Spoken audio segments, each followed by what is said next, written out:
Hello friends, welcome to Tuts classes. In this video, we'll learn some properties of materials.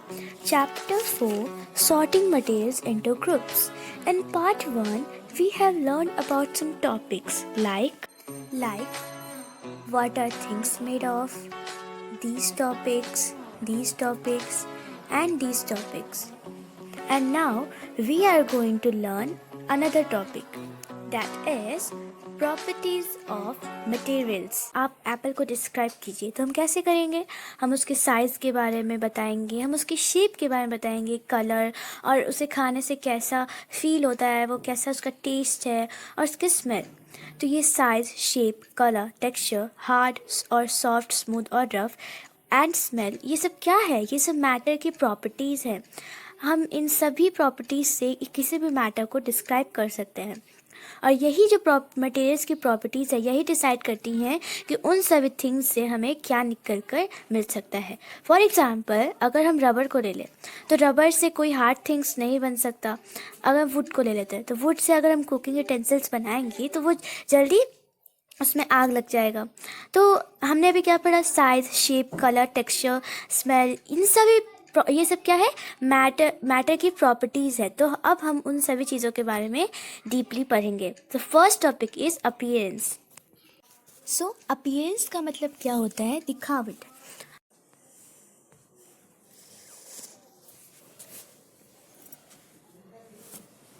Lustre. Lustre को हम लोग क्या बोलते हैं? चमक. लस्टर का मतलब चमक. तो हम लोग रोज़ खाना खाते हैं तो हम लोग कभी कभार स्पून का भी यूज़ करते हैं, यानी कि चम्मच का. तो हम लोग मेटल का चम्मच यूज़ करते हैं या वुड का चम्मच यूज़ करते हैं. तो मेटल का चम्मच जो होता है वो शाइन करता है, लेकिन जो वुड का चम्मच होता है यानी कि लकड़ी का जो चम्मच होता है वो शाइन नहीं करता है. अब वैसे ही सिल्क और वुलन क्लॉथ. सिल्क में क्या होता है? हमने पहले भी देखा है कि सिल्क क्या होता है? शाइनी होता है. और जो वुलन क्लॉथ होता है वो शाइन नहीं करता. तो हम ये भी कह सकते हैं कि मेटल जो है वो वुड से ज़्यादा उसमें चमक होता है और सिल्क जो है वो वुल से ज़्यादा उसमें चमक होता है. सिल्क में ज़्यादा चमक होता है. अब यहाँ एक दिया हुआ है आयरन रॉड के बारे में. आयरन रॉड लस्टरस होता है, पर अगर आप उसे सैंड पेपर से घिसोगे, रगड़ोगे तो उसका टॉप लेयर हट जाएगा और आप उसको देख सकते हो कि वह लस्टरस है, यानी कि उसमें चमक है. मेटल्स जो होते हैं वो अपने लस्टर को खो देते हैं. कब? जब उन्हें एयर में और मॉइस्चर में रखा जाता है. तो मेटल्स को अब किन चीज़ों पे क्लासिफाइड कर सकते हैं? तो मेटल को हम लोग लस्टर से भी क्लासिफाइड कर सकते हैं. Materials can be classified on the basis of their lustre.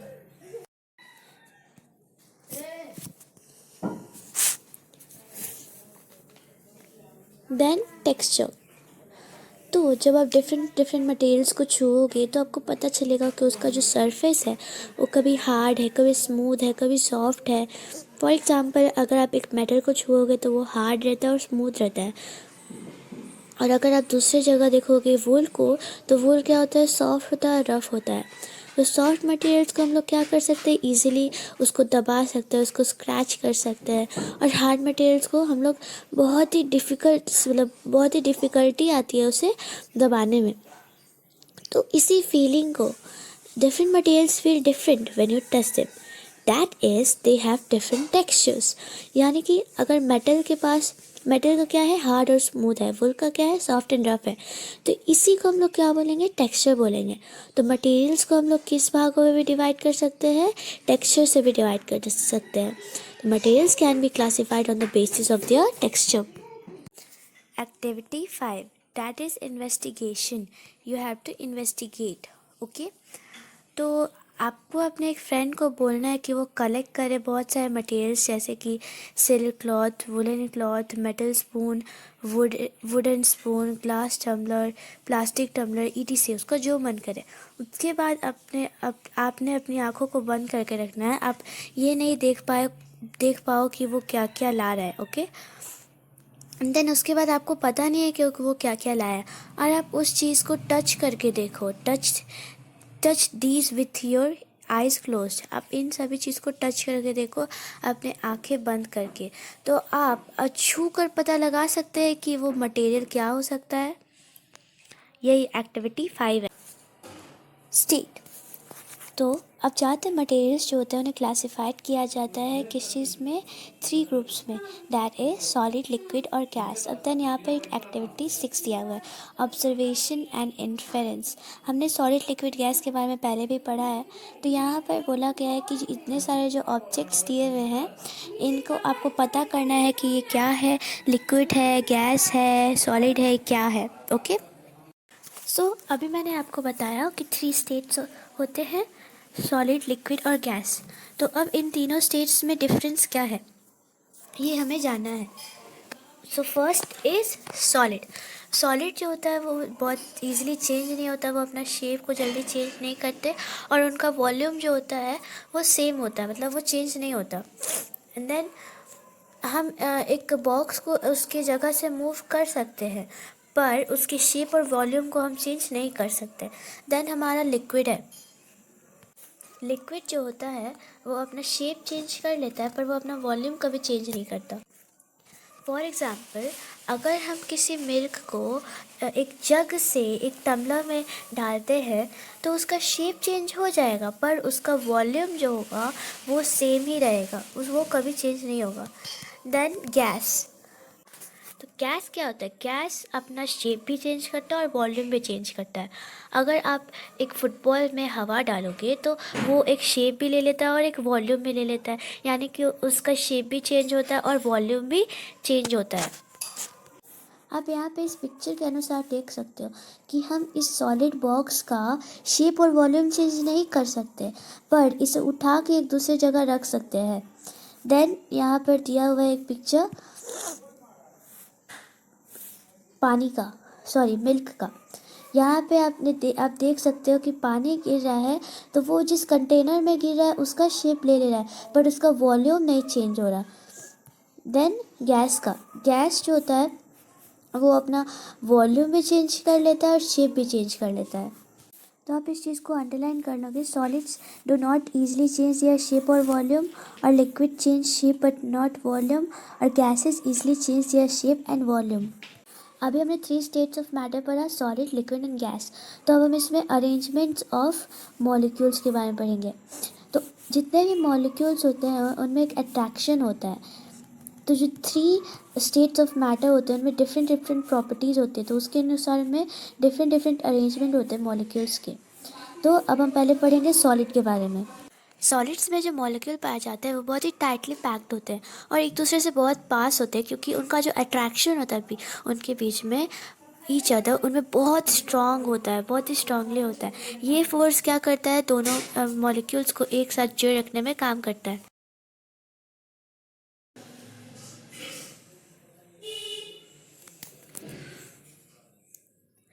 तो जो पोजीशन होता है सॉलिड में मॉलिक्यूल्स का वो क्या होता है, फिक्स्ड होता है और वे अपने पोजीशन पे से वाइब्रेट कर सकते हैं।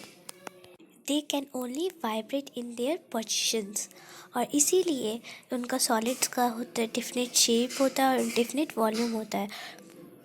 और उनमें जो बहुत ही डिफ़िकल्टीज़ होती है मॉलिक्यूल्स को मूव करने में एक दूसरे से, इसलिए सॉलिड्स जो होते हैं बहुत ही हार्ड होते हैं। अब हम लिक्विड्स के बारे में पढ़ेंगे।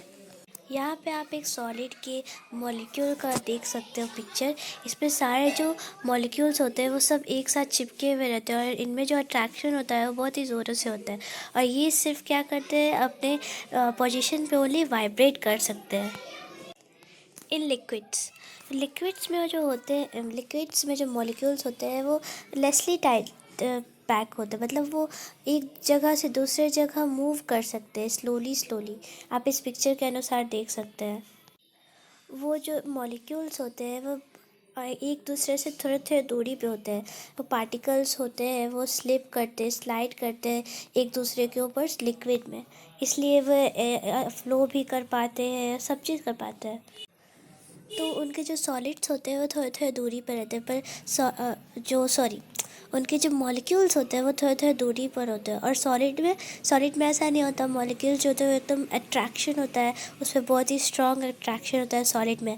पर लिक्विड में जो होता है उनका मॉलिक्यूल्स का उतना स्ट्रॉन्ग अट्रैक्शन नहीं होता जितना सॉलिड्स में होता है। जो पोजीशन होता है मॉलिक्यूल्स का लिक्विड में वो फिक्स नहीं होता। वो कहीं भी मूव कर सकते हैं लिक्विड में। लिक्विड्स जो होते हैं वो रिगिड नहीं होते हैं और उनमें डिफिनिट शेप भी नहीं होता। वो जिस कंटेनर में डाले जाते हैं वह उसी का शेप ले लेते हैं। And now gas. तो गैसेस में जो मॉलिक्यूल्स होते हैं वो बहुत ही दूरी दूरी में आते हैं और उनमें जो अट्रैक्शन होता है वो बहुत ही कम होता है। इस वजह से वो इंडिपेंडेंटली मूव कर पाते हैं एक दूसरे के साथ। और जो गैस का, इस वजह से जो गैस का फिक्स शेप भी नहीं होता और फिक्स वॉल्यूम भी नहीं होता। मॉलिक्यूल्स जो होते हैं एयर के वो फुल्ली मूव कर सकते हैं। जितना उनको स्पेस दिया जाए उसमें फुल्ली अच्छे से हर जगह मूव कर सकते हैं। इसकी वजह से मतलब जैसे हम एक बोतल का एग्जांपल ले लेते हैं। अगर उसमें से पानी हम सारा निकाल दें तो उसमें सिर्फ हवा भरा हुआ रहेगा और हवा पूरे बोतल में मूव कर सकता है। तो उसको जितना भी स्पेस मिलता है, उसके लिए जितना भी स्पेस अवेलेबल होता है उसके अनुसार वो पूरे जितना भी बोतल होता है उसके बोतल में जितना भी स्पेस अवेलेबल है वो उस पर पूरा मूव करता है।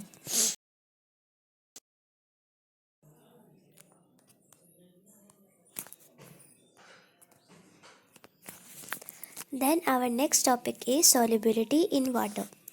अब सबसे पहले सॉल्युबिलिटी इन वाटर टॉपिक में एक एक्टिविटी आता है जिसको हम लोग क्या बोलेंगे, एक्सपेरिमेंटल इन्वेस्टिगेशन। तो यहाँ पर बोल रहे हैं कि एक ग्लास को आप आधे पानी से फुल कर दीजिए, मतलब आधा पानी उस पर भर दीजिए और उसमें शुगर डालिए। Add a teaspoon of sugar to it and stir the water। अब उस पानी को मिलाइए। क्या होता है, शुगर डिसअपियर हो जाता है। क्या होता है अगर क्या शुगर डिसअपियर हो जाता है, शुगर का क्या होता है। अब हम उसी के बारे में पढ़ेंगे कि सॉल्युबिलिटी इन वाटर, घुलनशील पानी में, मतलब पानी में क्या चीज़ घुलनशील होता है। इस एक्टिविटी के अनुसार हम कहेंगे कि शुगर जो है वो पानी में घुल गया। लेकिन ये क्या होता है एक्चुअली, इस वाटर में जो मॉलिक्यूल्स होते हैं उसमें ये मिल जाता है। ये जो शुगर होता है वो टूटते जाता है और फिर वो मॉलिक्यूल में मिल जाता है। और इतना छोटा छोटा मॉलिक्यूल्स होता है, इंडिविजुअल मॉलिक्यूल्स होता है। जब वो सेपरेट कर दिए जाते हैं तो बहुत छोटे छोटे होते हैं जो कि हम उन्हें नहीं देख सकते। और हम क्या बोलते हैं कि जो शुगर है वो सॉल्युबल है वाटर में, यानी कि वो घुलनशील है पानी में। एंड यहाँ पे बोल रहे हैं कि अब इस एक्टिविटी को रिपीट कीजिए साल्ट, सैंड, सॉडस्ट और चॉक पाउडर के साथ। अब इन सभी में क्या होता है, तो यहाँ पर आप एक देख सकते हो, एक टेबल दिया हुआ है, टेबल 4.5। आपको इसमें भरना है कि शुगर सॉल्युबल है या नहीं, सॉल्ट सॉल्युबल है या इनसॉल्युबल है, सैंड सॉल्युबल है या इनसॉल्युबल है, सॉडस्ट, चॉक पाउडर, इस टाइप से भरना है इस पूरे टेबल को। यहाँ पर आपको एक पूरा कॉलम दे दिया है कि properties of solids and liquids gases का। यहाँ पर आप देख सकते हो प्रॉपर्टी, सॉलिड, लिक्विड और गैसेस, इन सभी के बारे में दिया हुआ है। जैसे फॉर एग्जांपल शेप, तो शेप सॉलिड में उसका डिफिनिट शेप होता है, लिक्विड में डिफिनिट शेप नहीं होता और गैस में डिफिनिट नहीं होता है। वॉल्यूम इसी प्रकार से सारा दिया हुआ है। तो इसको आप याद कर लोगे क्योंकि ये बहुत बहुत बहुत ज़रूरी होता है। देन यहाँ पर बोल रहे हैं कि एक ग्लास में आप पानी डालिए और उसमें मिल्क मिला दीजिए। तो क्या मिल्क जो है उसको, उस ग्लास को थोड़ा देर के लिए छोड़ दीजिए, वैसे ही 2 मिनट के लिए, 3 मिनट के लिए छोड़ दीजिए। उसके बाद क्या वाटर और मिल्क सेपरेट हो जाते हैं, यानी कि अलग अलग हो जाते हैं और वे मिक्स हो जाते हैं एक दूसरे से। अब वही बोल रहा है कि आप इस एक्टिविटी को अब यही बोल रहे हैं कि आप इस एक्टिविटी को वाटर और कोकोनट ऑयल के साथ करें। इसमें क्या होता है, इसमें भी आप सेम वे की तरह कीजिए जैसे मैंने आपको बताया था कि इसको आधा ग्लास पानी लीजिए, उसमें कोकोनट ऑयल मिक्स कीजिए और उसे 2-3 मिनट के लिए छोड़ दीजिए। आप क्या ऑब्जर्व करते हैं, क्या वाटर और कोकोनट सेपरेट हो जाते हैं या मिक्स हो जाते हैं। वही आपको अदर लिक्विड के साथ करना है। ये सेम चीज़ आपको अदर लिक्विड के साथ करना है और बताना है ये मिक्सेबल है या इमिक्सेबल है वाटर में। यहाँ पे आप देख सकते हैं कुछ लिक्विड्स के नाम दिए हुए हैं और इन सभी को आपको बताना है ये मिक्सेबल है या इमिक्सेबल है। मिक्सेबल का मतलब होता है घुलनशील एंड इमिक्सेबल का मतलब होता है अघुलनशील। देन यहाँ पे यही दिया हुआ है, जो लिक्विड्स एक दूसरे के साथ मिक्स हो जाते हैं उन्हें हम लोग क्या बोलते हैं, मिक्सेबल लिक्विड्स बोलते हैं। और जो लिक्विड एक दूसरे के साथ मिक्स नहीं होते हैं उन्हें हम इमिक्सेबल लिक्विड्स बोलते हैं। गैसेस सच एज ऑक्सीजन और कार्बन डाइऑक्साइड वो क्या होते हैं, घुलनशील होते हैं वाटर में, यानी कि हम उसे ऑक्सीजन को पानी में डाल सकते हैं।